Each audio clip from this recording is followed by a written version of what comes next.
Hey everyone, long time no see. So in this video, I want to just give you an overview of what it takes to get a job as a penetration tester or security engineer. Before I get started, please do me a favor, hit like and subscribe as it really helps me out and spreads the word. And of course, I hope you are all staying safe during these crazy times. So why listen to me? So I'm not one of these guys that have years of experience and that's a complete professional. I started my offensive journey in November of last year, so it's been about 10 months, give or take. And I've been actively applying to jobs for about 2.5 months after I passed the OSCP in June. After countless interviews, I actually had quite a few offers with amazing organizations that wanted to bring me on board. And I don't come from an IT background. And not only that, but this was all done in 2020 during the crazy year of the pandemic. So I say that because it's definitely possible. Persistence is just key. So you want to get into offensive security. That's amazing. If you don't have any programming or scripting or formal IT experience, I didn't either. Don't worry. It's important that I say this, though. In my opinion, there is no such thing as an entry-level penetration testing role.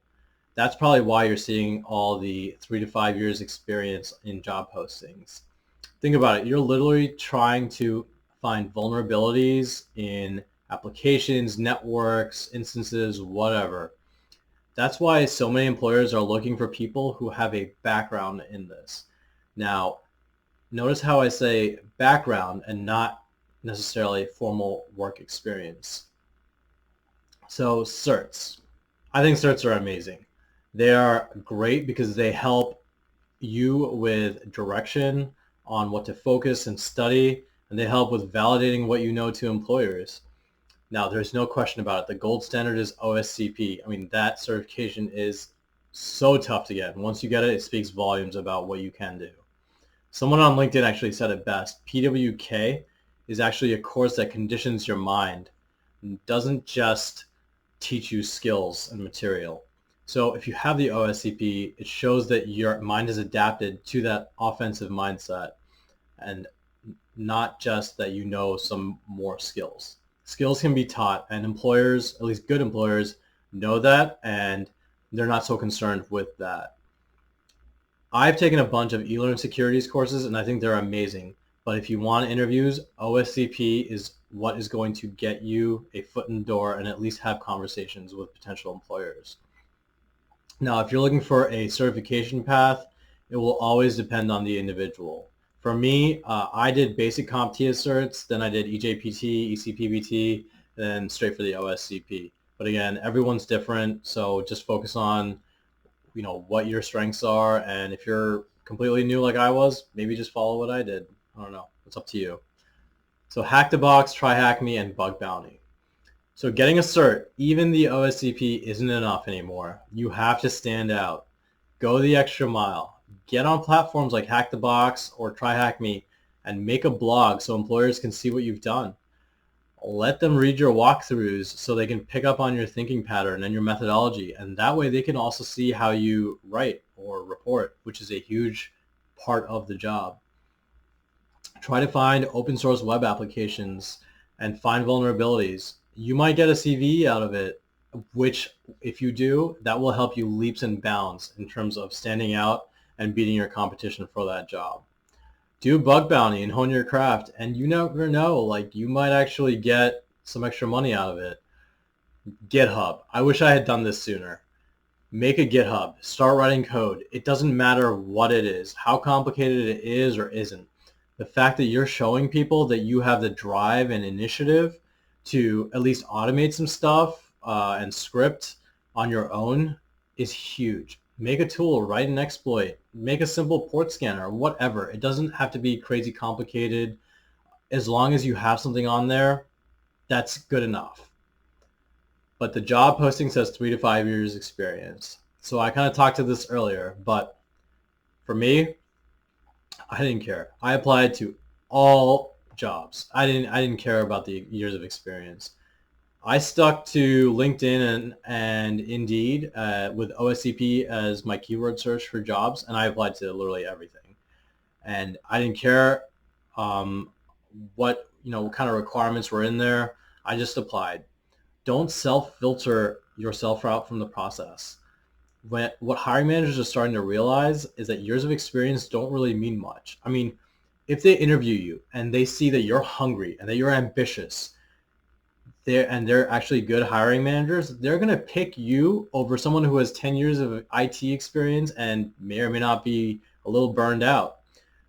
So you may not have experience in a formal IT role, but if you do everything that I had talked about so far, getting certs, writing code, publishing it on GitHub, doing security research, attempting to get some CVEs, your quality of experience is going to destroy your competition's quantity of years of experience. You're just going to be a better candidate.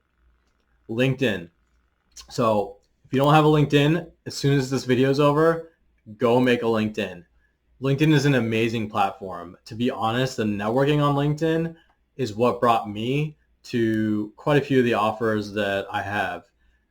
Now, LinkedIn actually allowed me to finding like-minded people, including peers and mentors, and that goes a long way. You'll be amazed at how incredible offensive security people are on LinkedIn and how inclusive of a community it is. I mean, people are just on there trying to help each other out. It's amazing. I've never seen anything like it before. And I'll be honest, I met my mentor on LinkedIn, and he's a huge reason why I am where I am today. I also met a very, very good, I guess, offensive security friend, whatever you want to call it. And he and I, we've published a lot of stuff together and we've worked together. And that relationship was also developed on LinkedIn. So the other thing I do want to touch on, don't forget, you're interviewing every day, whether it's face-to-face, but especially on LinkedIn. People are watching you. So that means be kind, be professional, show your stuff off, but at the same time, make sure that you are doing it in a positive way. And don't put anyone down, especially on LinkedIn. So blue team and help desk first. So me personally, I don't think this is necessary. Yes, I'm sure it will help, but here's the thing.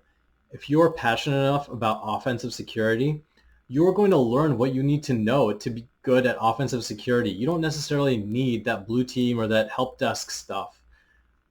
If you start in a help desk or on a blue team role, your day-to-day is going to be primarily focused on getting your job done in that blue team or help desk respect, and maybe not having enough time or resources to focus on offensive security knowledge. So I can't tell you how many people actually told me, hey, maybe you should try getting a blue team job first. And I didn't listen to them. And I'm glad I didn't. If you're committed to offensive security, stay committed to it. Persistence is key. So last thing I want to touch on, get rid of seeking entry level or seeking junior level penetration testing roles or whatever, however you have it written, whether it's on your LinkedIn headline or in your resume. I know you may suffer from imposter syndrome. I know I definitely did, and I still do. But let the employer be the judge of your skill set. They're hiring you, and they're the ones that are already in the industry. For all you know, you might actually be a mid or even a senior level pen tester in terms of knowledge. And to be honest, you are probably better than you think you are. So don't sell yourself short. There's obvious other stuff that I could get into, but I just won't in this video. Like, don't lie in your resume, practice interviewing, prepare beforehand. But like I said, I'm not going to get into that here. I feel like a lot of that's common sense. So I don't like to sugarcoat stuff. I like to tell you how it is. This is my channel. I'm very honest with everything I put on here, and I like to be transparent. Guys and gals, you can do it. Don't let anyone tell you or make you think that just because you're switching into offensive security and that you don't have years of experience that you're not going to get a job. You are good enough. Now go get that job. Don't forget to hit like and subscribe, as I'm going to be putting up a lot more content now that I am no longer filling my day-to-day with interviewing and applying to jobs. So I'll be putting up more content in the coming weeks. And if there's something you want to see, whether it's interview prep, resume advice, or literally anything else, let me know. Just comment below. All right, guys, I'll see you.